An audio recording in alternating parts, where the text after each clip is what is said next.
On April 9th, they returned to Turkey from Saudi, and Ron stayed and met with the officials who listened to his evidence, and they told him that they would work with him in any way that they could. He told them about the subsurface interface radar, which would reveal any internal structure, but which was non-destructive. They assured him a permit as soon as he could arrange it. But there was a problem. The radar and its operator were very expensive. However, at this point, it had to be the next step. Soon after arriving back in the States, Ron received another call, this time from the scientist at Los Alamos who had done the analysis on the specimen Colonel Irwin had sent there on Ron's behalf. John Baumgartner, a geophysicist, questioned Ron about the region from which the specimen came. Ron then asked him to come see for himself, an invitation which he accepted. Ron returned to Turkey for another meeting a month later in May, and then on June 2nd, 1985, John Baumgartner accompanied Ron and Dave Fassel to Turkey. Using all three types of metal detectors, they scanned the site, placing rocks and markers at every place they got a reading. They then connected these rocks with ribbons, revealing the pattern of a massive ship.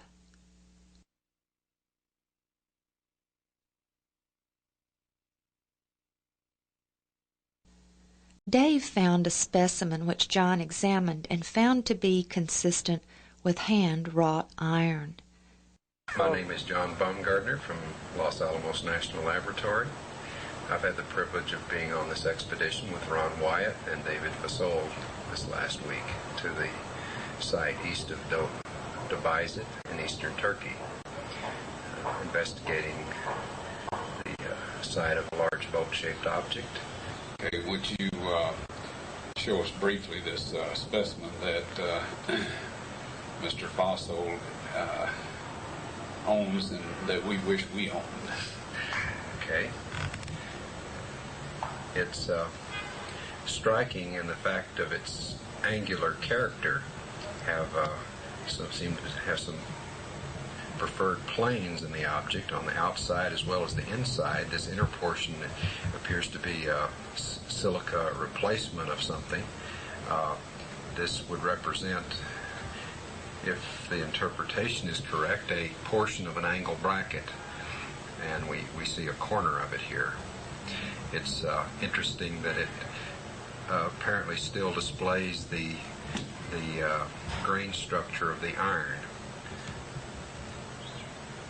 Now, does this seem to be cast iron or wrought iron? I would say it's has the character of wrought iron, and it appears that this is almost pure iron oxide here, this outer portion.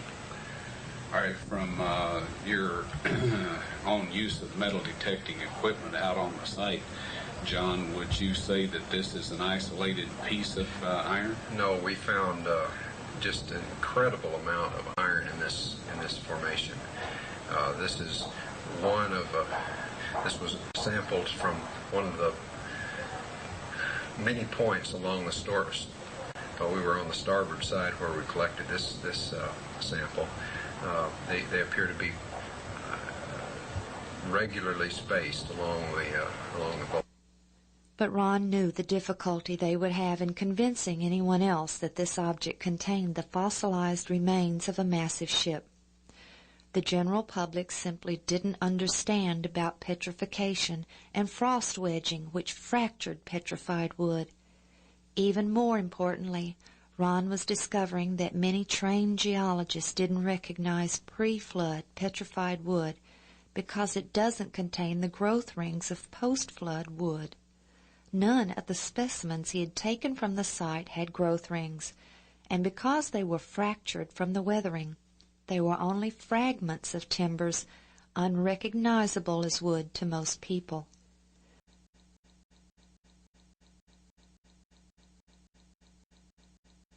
There were no growth rings because the biblical account states that there was no rain prior to the flood, but that a mist watered the face of the earth.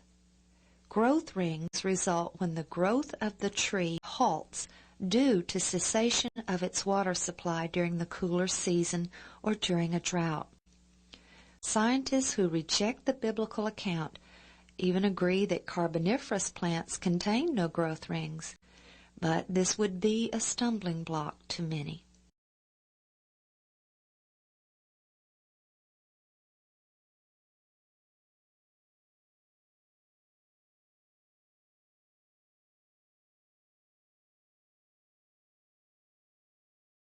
On the western side, the rib timbers had been exposed to weathering and had fragmented and were rapidly falling away, leaving only the empty spaces where they had once been.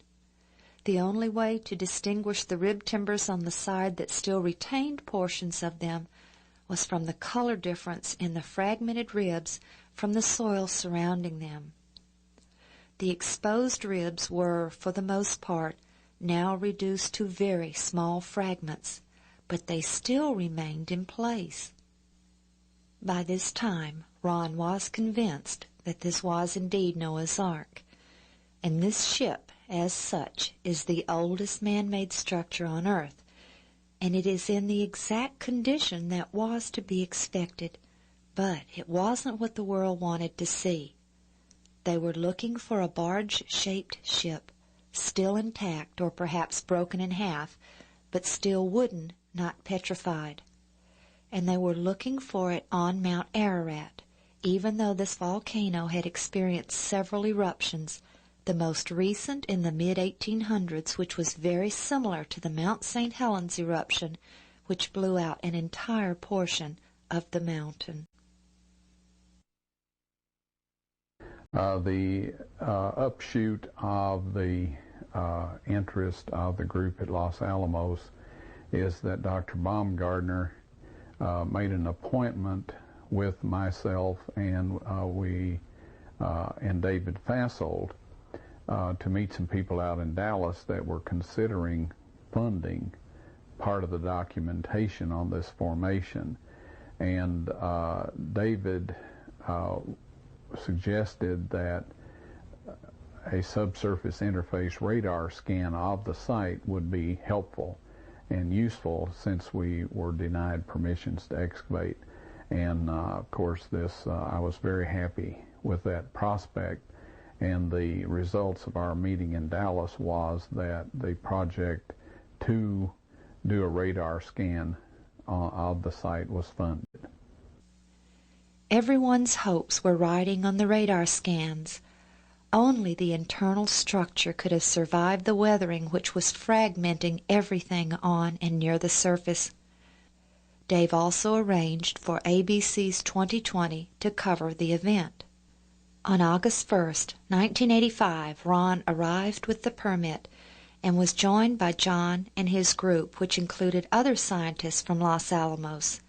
They went directly to the site and repeated the metal detector scans, again laying out the pattern of ribbons. The Los Alamos scientists also measured the site with sophisticated surveying methods and confirmed that it was 515 feet and 7 inches. Dave would arrive a little later with the radar and its operator, Tom Finner of GSSI. 2020 was also on their way. But with all the attention the outsiders were receiving, the local guerrillas took this opportunity to make trouble. Commandos were assigned to protect the men at the site, and they positioned themselves in the crevasses around the ship. But suddenly shots rang out, and the commandos quickly rose up and fired upon the terrorists, sending them fleeing, but not before killing several. Martial law was declared, and by the time Dave, the radar, and 2020 arrived, the site was off limits. It was a terrible disappointment, and everyone's frustration was intense. But the coverage by 2020 documented the metal detector scans and other evidences, making the public aware for the first time of what was happening on Doomsday Mountain. Do you believe Noah's Ark actually existed? Could the legend that sounds like a fairy tale really become proven fact? Well, the search has been going on since biblical times. And in a moment, you're going to meet some people who are positive they have found the Ark. Now, we know such claims have been made before. But a few months ago, these people came to 2020 with some new and intriguing scientific findings. The boat-shaped site was first found and photographed by a Turkish army captain back in 1959. It was quickly explored and dismissed as a freak of nature. But Wyatt, an amateur archaeologist, rekindled interest in it a few years ago. He brought in Dave Fassel, a marine salvage expert, to assess it. Fassel felt he knew a shipwreck when he saw one. He became obsessed with it. For over a year, I haven't dreamed about anything else, from the time I put my head on the pillow to the time I wake up. And that's all I think about all day long. And I'm sure that's all Ron thinks about. The Doomsday Mountain team brought in some high technology to explore the oldest legend of man. They began scanning their site with a molecular frequency generator. It's a device used by surgeons to pinpoint cancer tumors, and it's been used by Fassel to locate underwater treasure. This time, the molecular frequency generator began to pick up a unique pattern of iron lines beneath the earth. Okay, bring that one up. They began placing ribbons along those lines. The finished shape, outlined by the ribbons, was that of a huge ship, the approximate length and width of Noah's Ark, as described in the Bible. The fascinating field of ribbons soon attracted higher academic interest. That looks like iron. Okay. Dr. John Baumgartner, a physicist with Los Alamos Laboratories, sent samples back to the lab for analysis and confirmed that the metal they were tracing with the ribbons was indeed iron. With the width and the length known, the only remaining question was depth. By locating the depth of the hull, they could determine if the boat-shaped object had the cargo capacity described in the biblical Ark.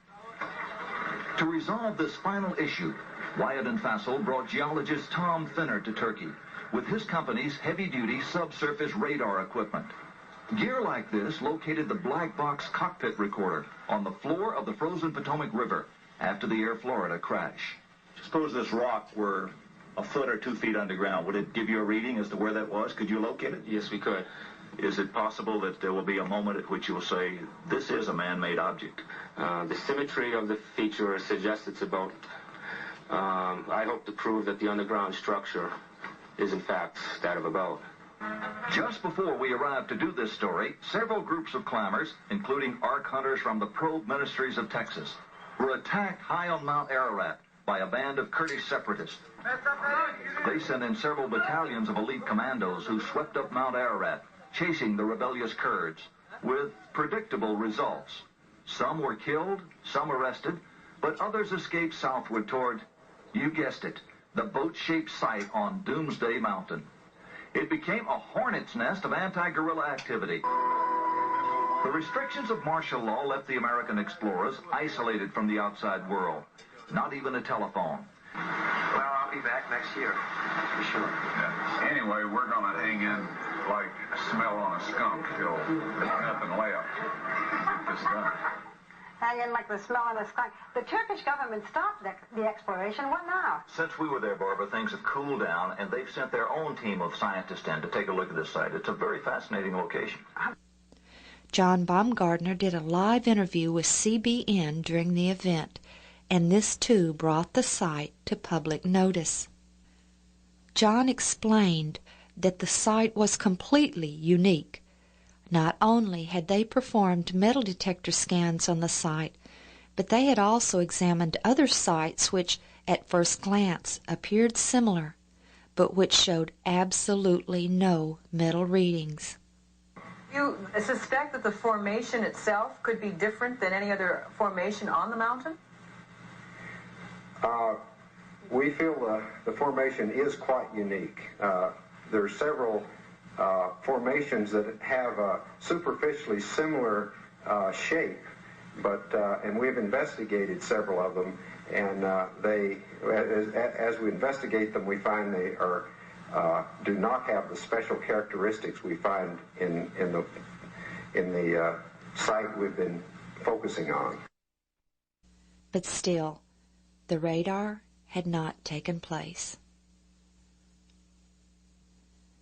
Back at home, Ron approached a Tennessee businessman he had worked for many years earlier, whom he knew had funded worthy projects in the past, with the request that he assist with the radar equipment. This gentleman, who asked to remain anonymous, told Ron he would purchase a radar system. His business would retain ownership, but he told Ron he could use it any time he wished.